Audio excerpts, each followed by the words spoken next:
Guys, कैसे हैं आप? उम्मीद करते हैं आप सब खैरियत से होंगे, खुश होंगे। भाई देखने जा रहे हैं अगले पीएम योगी आदित्यनाथ। तो करते हैं वीडियो स्टार्ट।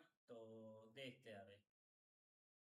योगी आदित्यनाथ, वो नाम जो शायद बीजेपी को भी नहीं पता था कि मोदी जी के बाद देश का सबसे पॉपुलर नेता बनेगा। पूरे भारत की चाबी एक ऐसे राज्य में थी जो कभी भारत के सबसे पिछड़े राज्यों में गिना जाता था, लेकिन आज भारत का सबसे तेजी से उभरता हुआ राज्य है। जब से देश आजाद हुआ तब से उत्तर प्रदेश में गुंडागर्दी, गरीबी और माफिया, बस यही देखा गया था। अतीक अहमद, मुख्तार अंसारी, विकास दुबे, यूपी इन्हीं नामों से जाना जाता था। लेकिन 2017 के बाद सब बदल गया। योगी जी ने उत्तर प्रदेश की काया पलट दी। आज भारत में सबसे ज्यादा एक्सप्रेसवेज यूपी में है, सबसे बेहतर कानून व्यवस्था यूपी में है और सबसे तेजी से तरक्की करने वाला राज्य यूपी है। लेकिन ये सब इतना आसान नहीं था। योगी जी यूपी के सीएम बनने वाले भी नहीं थे, कोई और सीएम बनने वाला था और इसके पीछे बहुत गहरी राजनीति थी। आज भी बीजेपी में खुद योगी जी के खिलाफ राजनीति चलती है। बीजेपी के बड़े बड़े नेता योगी जी को पसंद नहीं करते और सबसे बड़ी बात, योगी जी मोदी जी के बाद पीएम बनने के सबसे बड़े दावेदार क्यों हैं? आइए विस्तार से देखते हैं। 2014 में जब बीजेपी सत्ता में आई तो देश को लगा कि अब हमारा इतिहास, हमारी परंपराएं और सनातन धर्म को एक नई पहचान मिलेगी और भारत गर्व के साथ अपनी हिंदू संस्कृति को आगे ले जाएगा। और धीरे धीरे कार्य भी हुए। 3 तलाक बंद हुआ, अयोध्या में राम मंदिर बना, अनुच्छेद 370 हटाया गया। ये सब ऐसे निर्णय थे जो दशकों से रुके हुए थे। लेकिन धीरे धीरे जो लोग बीजेपी के शीर्ष पर थे, उन्होंने अपनी सत्ता बचाने के लिए कुछ समझौते किए। ऐसे लोगों को दल में सम्मिलित किया जिन्होंने कई बार सनातन धर्म का अपमान किया था। लेकिन यहाँ योगी आदित्यनाथ इन सब से बिल्कुल भिन्न है। उन्होंने सदैव अपनी परंपरा और सनातनी होने को प्राथमिकता दी।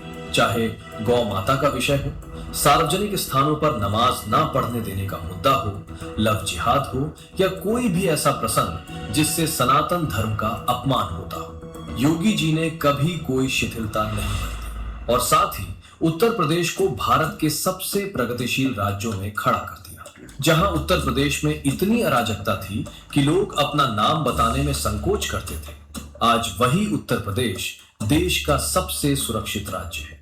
यहां तक कि 2024 के लोकसभा चुनाव में उन्हें पूर्णतः दरकिनार कर दिया गया, किंतु फिर भी वो अपने सिद्धांतों से और बीजेपी की मूल विचारधारा से जुड़े रहे। लेकिन योगी जी ने ये सब कैसे किया? इसके लिए हमें पहले उनका बचपन देखना होगा। जून 1972 को वर्तमान उत्तराखंड के पौड़ी गढ़वाल जिले के पंचूर गांव में एक बच्चे का जन्म हुआ। परिवार ने उसका नाम रखा अजय सिंह बिष्ट। उनके पिता आनंद सिंह बिष्ट वन विभाग में कार्यरत थे। पहाड़ी क्षेत्र में पले बढ़े अजय का जीवन साधारण और अनुशासित था। उन्होंने विज्ञान की पढ़ाई की और छात्र जीवन में सामाजिक तथा राष्ट्रवादी गतिविधियों में रुचि लेने लगे। योगी आदित्यनाथ की आधिकारिक जीवनी के अनुसार उन्होंने लगभग 22 वर्ष की आयु में सांसारिक जीवन छोड़कर संन्यास का मार्ग चुना। लेकिन सवाल ये था कि पढ़ाई करने वाला एक पहाड़ी युवक अचानक संन्यास की ओर क्यों मुड़ा? उस दौर में राम जन्मभूमि आंदोलन अपने चरम की तरफ बढ़ रहा था। अजय सिंह बिष्ट धार्मिक और सामाजिक आंदोलनों से प्रभावित हुए। इसी दौरान उनकी मुलाकात गोरखपुर के गोरखनाथ मंदिर के महंत अवेद्यनाथ से हुई। महंत अवेद्यनाथ केवल धार्मिक गुरु नहीं थे, वे कई बार विधायक और सांसद रह चुके थे तथा राम मंदिर आंदोलन के प्रमुख चेहरों में शामिल थे। अजय सिंह बिष्ट उनके शिष्य बने, संन्यास ग्रहण किया और उन्हें एक नया नाम मिला, योगी आदित्यनाथ। संन्यास लेने के बाद योगी जी गोरखनाथ मंदिर से जुड़ गए और धार्मिक कार्यों के साथ साथ सामाजिक कार्यों में भी सक्रिय हो गए। लेकिन उनके गुरु महंत अवेद्यनाथ जानते थे कि इस युवक में केवल एक साधु नहीं बल्कि एक नेता भी छुपा है। 1998 में महंत अवेद्यनाथ ने गोरखपुर लोकसभा सीट से चुनाव न लड़ने का निर्णय लिया और अपने इस युवा शिष्य को मैदान में उतार दिया। उस समय योगी आदित्यनाथ की आयु मात्र 26 वर्ष थी और वो जीत गए। देश के सबसे युवा सांसदों में से एक बनकर वो लोकसभा पहुंचे और गोरखपुर की जनता ने उन पर जो भरोसा जताया उसे उन्होंने कभी तोड़ा नहीं। 1998 के बाद 1999, 2004, 2009, 2014 और 2019 तक लगातार 5 बार गोरखपुर से सांसद चुने गए। लेकिन सांसद रहते हुए भी योगी जी चुप नहीं बैठे। उन्होंने 2002 में हिंदू युवा वाहिनी की स्थापना की, एक ऐसा संगठन जो पश्चिमी यूपी में धर्म परिवर्तन, लव जिहाद और हिंदुओं पर हो रहे अत्याचारों के खिलाफ खड़ा था। ये संगठन उनकी पहचान बन गया और साथ ही विवादों का केंद्र भी। कई बार उनके खिलाफ मुकदमे दर्ज हुए, कई बार उन्हें गिरफ्तार किया गया, लेकिन हर बार वो और मजबूत होकर वापस आए। 2017 के यूपी विधानसभा चुनाव में बीजेपी ने ऐतिहासिक जीत हासिल की, 403 में से 312 सीटें। लेकिन सीएम कौन बनेगा, ये सवाल बीजेपी के अंदर एक बड़े उठापटक का कारण बन गया। बीजेपी के कई बड़े नेता योगी जी को सीएम नहीं देखना चाहते थे। उनका तर्क था कि एक साधु, एक विवादास्पद नेता को यूपी जैसे बड़े राज्य की बागडोर कैसे सौंपी जा सकती है। कई नाम सामने आए, केशव प्रसाद मौर्य, मनोज सिन्हा और कुछ अन्य। लेकिन आरएसएस और मोदी जी दोनों को पता था कि यूपी को सुधारने के लिए एक ऐसे नेता की जरूरत है जो न डरे, न झुके और न समझौता करे। और वो नाम सिर्फ एक था। 19 मार्च 2017 को योगी आदित्यनाथ ने उत्तर प्रदेश के मुख्यमंत्री पद की शपथ ली। जिस यूपी में गुंडे सरकार से ज्यादा ताकतवर थे, उसी यूपी की बागडोर अब उस साधु के हाथ में थी, जिसे पार्लियामेंट में साधु कहकर अपमानित किया गया था। और अब असली कहानी शुरू होती थी। 19 मार्च 2017 को जब योगी आदित्यनाथ ने उत्तर प्रदेश के सीएम की शपथ ली, तो पूरे राज्य में एक अजीब सा सन्नाटा था।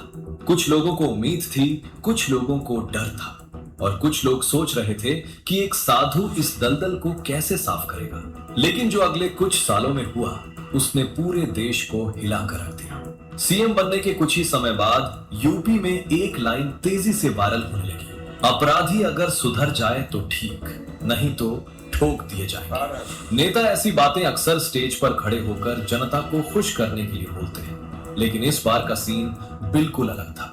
योगी जी के आदेश पर यूपी पुलिस ने क्रिमिनल्स के सामने 2 ही ऑप्शन रखे, या तो सरेंडर करो या एनकाउंटर के लिए तैयार हो जाओ। सिर्फ 10 महीनों के अंदर 1100 से ज्यादा एनकाउंटर्स हुए और ये संख्या आगे चलकर 15,000 से 16,000 तक पहुंच गई, जिसमें 250 से ज्यादा लिस्टेड क्रिमिनल्स मारे गए और 300 से ज्यादा या तो इंजर्ड हुए या अरेस्ट हुए। और इसका सबसे बड़ा एग्जाम्पल था विकास दुबे, जिसने 2001 में पुलिस स्टेशन में घुसकर एक सिटिंग मिनिस्टर को गोली मार दी थी, जिस पर 60 से ज्यादा क्रिमिनल चार्जेस थे, जिसे 4 अलग अलग सरकारों ने कभी छुआ तक नहीं था। उसी विकास दुबे के लिए 3 जुलाई 2020 को रात के अंधेरे में कानपुर के बिकरू विलेज में एक स्पेशल टीम भेजी गई। लेकिन विकास दुबे को खबर मिल गई। उसने पूरे मोहल्ले को एक बैटलफील्ड बना दिया। रास्तों में जेसीबीज और ट्रैक्टर्स खड़े करवाए, घरों की छतों पर वेपन्स रेडी किए और जैसे ही पुलिस उस गांव में एंटर हुई, हर तरफ से फायरिंग शुरू हो गई। उस रात 8 पुलिस वाले शहीद हो गए, जिसमें सर्कल ऑफिसर भी शामिल थे। विकास दुबे ये मैसेज दे रहा था कि उत्तर प्रदेश का सीएम चाहे कोई भी हो, जमीन पर राजा अभी भी वही है। योगी जी ने सिर्फ एक लाइन बोली, इस माफिया को मिट्टी में मिला देंगे। 7 जुलाई को विकास दुबे उज्जैन के महाकाल मंदिर में पकड़ा गया और 10 जुलाई को कानपुर लाते वक्त उसकी गाड़ी पलटी और एनकाउंटर में वो मारा गया। अगर विकास दुबे का नाम कानपुर में खौफ था, तो प्रयागराज में एक नाम और था, अतीक अहमद। एक ऐसा इंसान जिसके पास पॉलिटिकल पावर, गुंडागर्दी और पैसा, ये तीनों एक साथ थे। प्रयागराज में लोग हंसी मजाक में कहते थे कि यहाँ का असली डीएम अतीक है, बाकी सब बस फाइल संभालने का काम करते हैं। 100 से ज्यादा criminal cases, land grabbing, extortion, kidnapping, contract killing, लेकिन कोई विटनेस कभी कोर्ट तक नहीं पहुंचता था और जो पहुंचने की हिम्मत करता था वो घर वापस नहीं पहुंचता था। उसे जेल में डालो तो वहां से भी वो अपना नेटवर्क चलाता था। लेकिन एक दिन उमेश पाल नाम का एक इंसान खड़ा हुआ और अतीक अहमद के खिलाफ विटनेस बनने के लिए तैयार हो गया। और यहीं से अतीक अहमद की उल्टी गिनती शुरू हुई। योगी सरकार ने उस पर शिकंजा कसना शुरू किया, प्रॉपर्टीज अटैच हुई, केसेस फास्ट ट्रैक हुए और आखिर में कोर्ट परिसर में ही अतीक अहमद और उसका भाई मारे गए। यूपी का सबसे बड़ा माफिया साम्राज्य ध्वस्त हो गया। ठोक देंगे पॉलिसी के साथ साथ योगी सरकार ने एक और तरीका अपनाया जो पूरे देश में चर्चा का विषय बन गया, बुलडोजर जस्टिस। माफियाओं की अवैध संपत्तियों पर सीधे बुलडोजर चला दिए गए। अतीक अहमद की अरबों की प्रॉपर्टीज, मुख्तार अंसारी के गुर्गों के ठिकाने, अवैध कब्जे, सब पर एक के बाद एक बुलडोजर चले। योगी जी का संदेश क्रिस्टल क्लियर था, अगर कानून तोड़ोगे तो सिर्फ जेल नहीं जाओगे, तुम्हारी अवैध संपत्ति भी मिट्टी में मिल जाएगी। और इसका असर यह हुआ कि जो क्रिमिनल्स दशकों से सिस्टम के ऊपर थे वो सिस्टम के नीचे आ गए। लॉ एंड ऑर्डर सुधरने के बाद यूपी में जो डेवलपमेंट हुआ वो किसी ने सोचा भी नहीं था। आज यूपी में देश के सबसे ज्यादा एक्सप्रेसवेज हैं। Purvanchal expressway, Bundelkhand expressway, Ganga expressway, Gorakhpur link expressway. Noida, greater Noida और लखनऊ आज एक नई पहचान के साथ खड़े हैं जहां देश विदेश की बड़ी बड़ी कंपनीज इन्वेस्ट कर रही हैं। यूपी की जीडीपी जो पहले दशकों से पिछड़ी हुई थी, आज यूपी भारत की दूसरी सबसे बड़ी इकोनॉमी बनने की दिशा में है। इन्वेस्टर समिट में लाखों करोड़ के इन्वेस्टमेंट यूपी में आए और एक स्टेट जो कभी बीमारू कहलाता था आज $1 ट्रिलियन इकोनॉमी का सपना देख रहा है। लेकिन योगी जी की असली पहचान उनके काम से नहीं, उनके चरित्र से बनती है। एक इंसिडेंट है जो 2023 का है। यूपी के एक पहाड़ पर माता जी के मंदिर के पास एक छोटी सी प्रसाद की दुकान चलाने वाली महिला से जब टूरिस्ट्स मिले तो पता चला कि वो कोई और नहीं बल्कि यूपी के सीएम योगी आदित्यनाथ की सगी बहन शशि देवी थी। यूपी का सीएम जिसके एक साइन से हजारों करोड़ के प्रोजेक्ट्स क्लियर होते हैं, उसकी बहन आज भी पहाड़ पर एक छोटी सी दुकान चला रही है। क्या योगी जी चाहते तो अपनी बहन की किस्मत रातों रात नहीं बदल सकते थे? बिल्कुल बदल सकते थे, लेकिन उन्होंने ऐसा नहीं किया क्योंकि उन्हें पता है कि अगर वो अपनी बहन के लिए सिस्टम को बेंड करेंगे तो वो भी उन्हीं में से हो जाएंगे जिनके खिलाफ वो बुलडोजर चला रहे हैं। अप्रैल 2020 की बात है, एक इंपॉर्टेंट मीटिंग में थे, तभी एक ऑफिसर ने आकर एक मैसेज दिया। वो मैसेज था कि उनके पिताजी की मृत्यु हो गई है। लेकिन योगी जी ने मीटिंग कंटिन्यू की। उन्होंने ये तक कह दिया कि वो अपने पिताजी की अंतिम यात्रा में नहीं जाएंगे क्योंकि कोविड जैसे क्रिटिकल समय में राज्य को उनकी ज्यादा जरूरत है। और ये वही इंसान है जिसने संन्यास लेते वक्त खुद का पिंड दान किया था, अपना घर, परिवार, रिश्ते और यहाँ तक कि अपना असली नाम अजय बिष्ट भी त्याग दिया था। 2017 में जब योगी जी सीएम बने तो अखिलेश यादव के कार्यकाल की 35,000 से ज्यादा स्कूल बैग्स बची थी जिन पर अखिलेश और उनके पिता मुलायम सिंह की फोटो थी। कोई और नेता होता तो उन बैग्स को नष्ट कर देता पॉलिटिकल ईगो के नाम पर, लेकिन योगी जी ने वही बैग्स बच्चों में बांट दी क्योंकि सरकार का पैसा पॉलिटिकल ईगो के लिए बर्बाद नहीं होना चाहिए।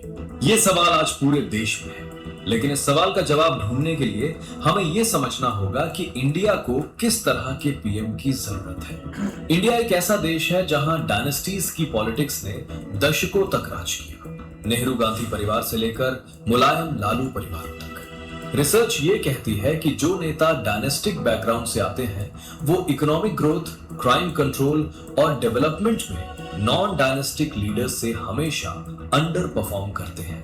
और योगी जी नॉन डायनेस्टिक है, उनका कोई परिवार नहीं, कोई बेटा नहीं जिसे राजनीति में आगे बढ़ाना हो, कोई पर्सनल एम्बिशन नहीं।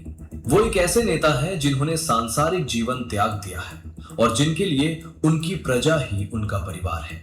2024 के लोकसभा इलेक्शंस में बीजेपी को यूपी में अपेक्षित सफलता नहीं मिली और कहा जाता है कि योगी जी को कैंपेन में उतना महत्व नहीं दिया गया जितना मिलना चाहिए था। लेकिन इसके बावजूद योगी जी अपने उसूलों से नहीं हटे, बीजेपी की कोर आइडियोलॉजी से जुड़े रहे और यूपी में अपना काम करते रहे। ये वो सबसे बड़ी क्वालिटी है जो एक नेता को बाकियों से अलग करती है।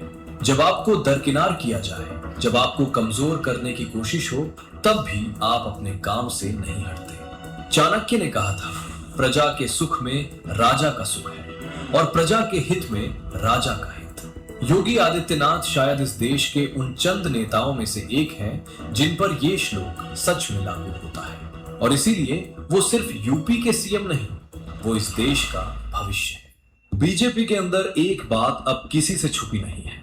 योगी आदित्यनाथ की बढ़ती लोकप्रियता ने बीजेपी के उन बड़े नेताओं को बेचैन कर दिया है जो मोदी जी के बाद खुद को अगला पीएम देखते थे।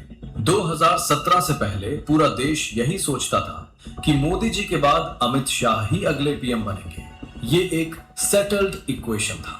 लेकिन जैसे ही योगी जी यूपी के सीएम बने और उन्होंने माफिया को मिट्टी में मिलाया, बुलडोजर जस्टिस चलाई, यूपी को देश का सबसे सेफ राज्य बनाया, तो एक नया इक्वेशन सामने आ गया। आज दुबई में देश के किसी भी कोने में जाओ, लोग योगी जी के बारे में बात करते हैं।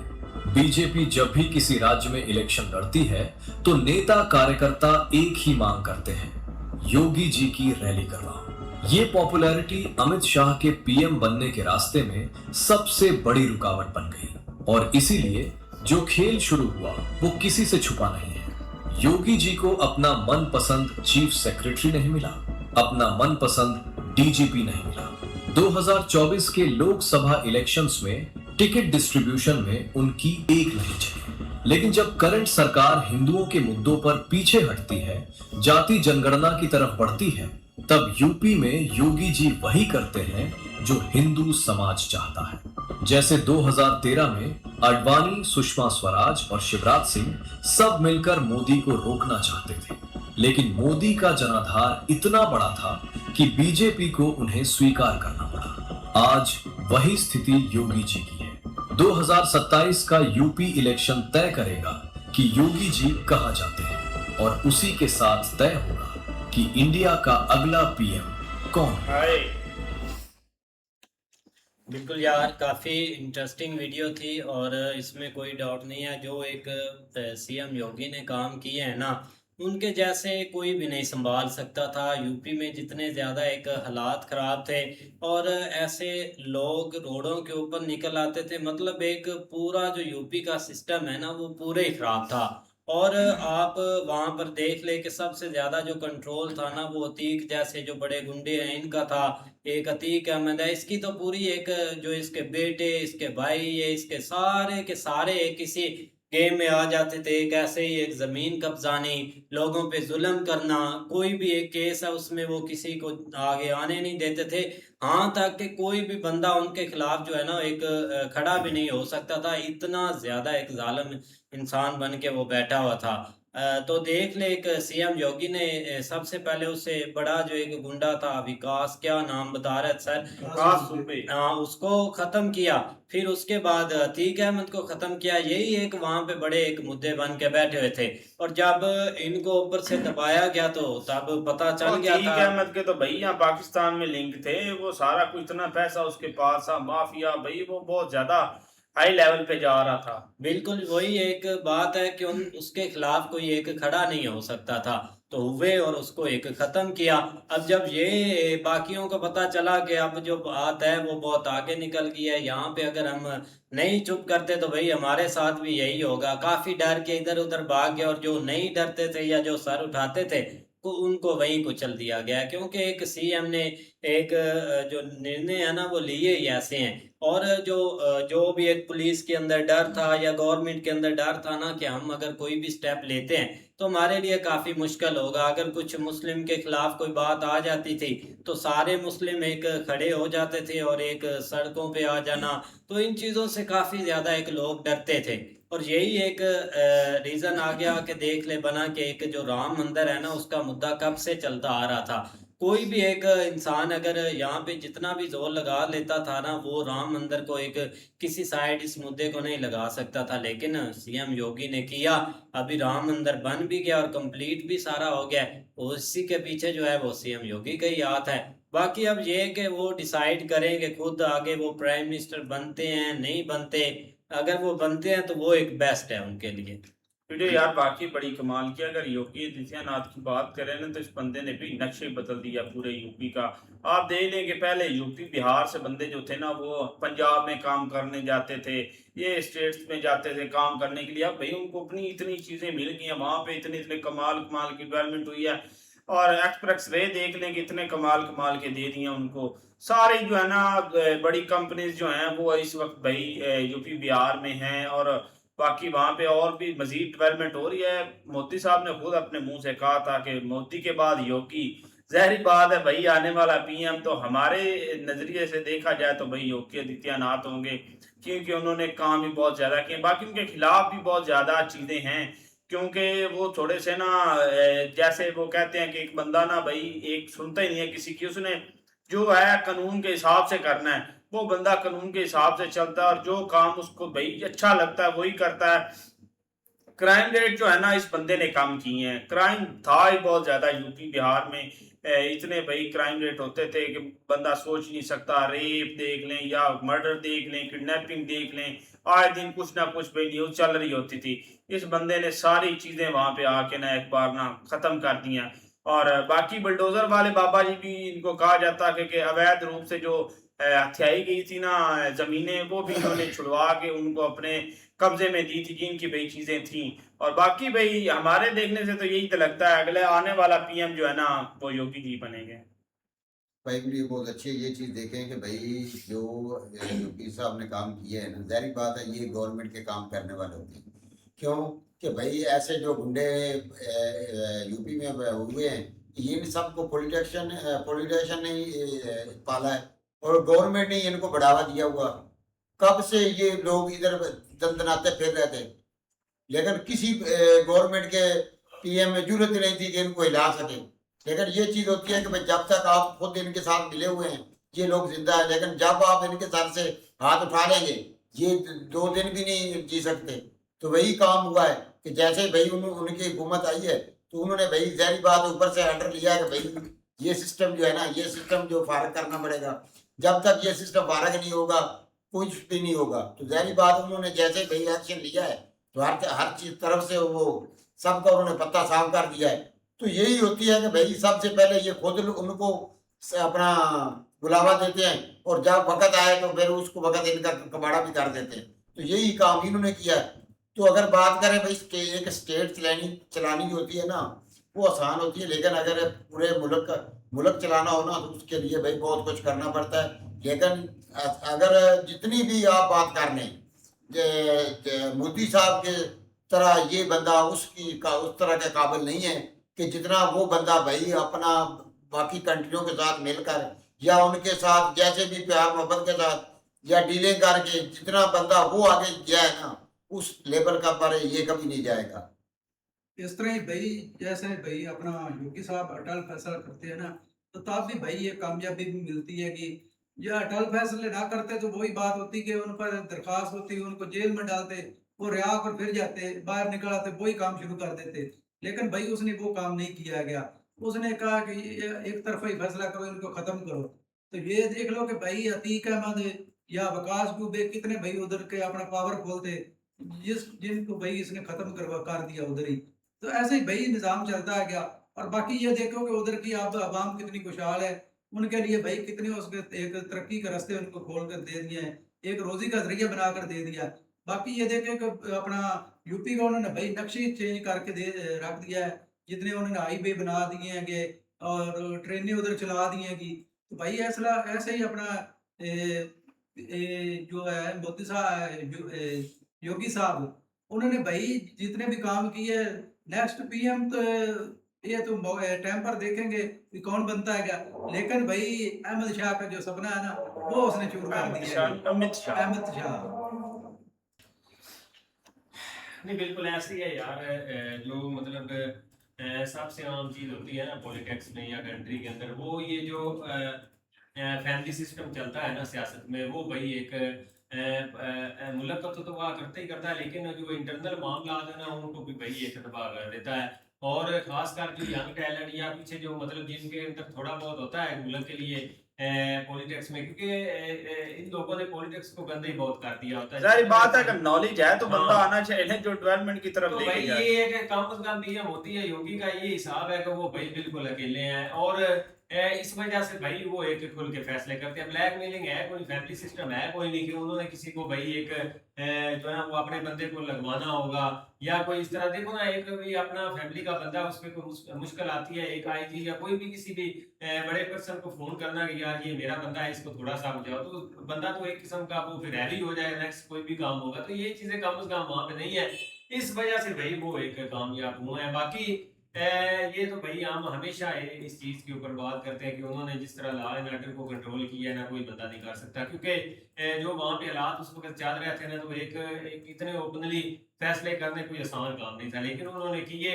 और थोड़ा टाइम लगा जरूर, जो है ना, ठीक है, एक मामला तो आगे पीछे जरूर होते हैं, लेकिन बाद में भाई लोगों का एतमाद जो है ना उनके ऊपर बढ़ता गया, और देख रहे हो कि वो सेकंड दूसरी दफा भी भाई सीएम बन गए। बाकी रही बात पीएम की, तो वो भाई एक जो है ना वो डिपेंड करता है आगे पार्टी के एक सिस्टम के ऊपर। वो उनके पास बहुत बंदे हैं, कौन सा बीजेपी छोटी मोटी पार्टी है, और एक जब टाइम आएगा भाई वो एक हाँ। अच्छा फैसला करेंगे। लेकिन काम के हवाले से भाई उन्होंने एक अपना अपने आप को मनवाया है, जिस तरह एक वो लग रहा था कि वो मतलब इस तरह सरवाइव नहीं कर सकेंगे, लेकिन उन्होंने भाई एक करके दिखाया, और यूपी को एक जो है ना वो मतलब एक सही एक दिशा के ऊपर वो लेके गए हैं। बाकी अच्छी वीडियो थी। बिल्कुल, तो उम्मीद करते हैं आपको वीडियो पसंद आएगी। अगर पसंद आए तो वीडियो को लाइक और चैनल को सब्सक्राइब जरूर कीजिए।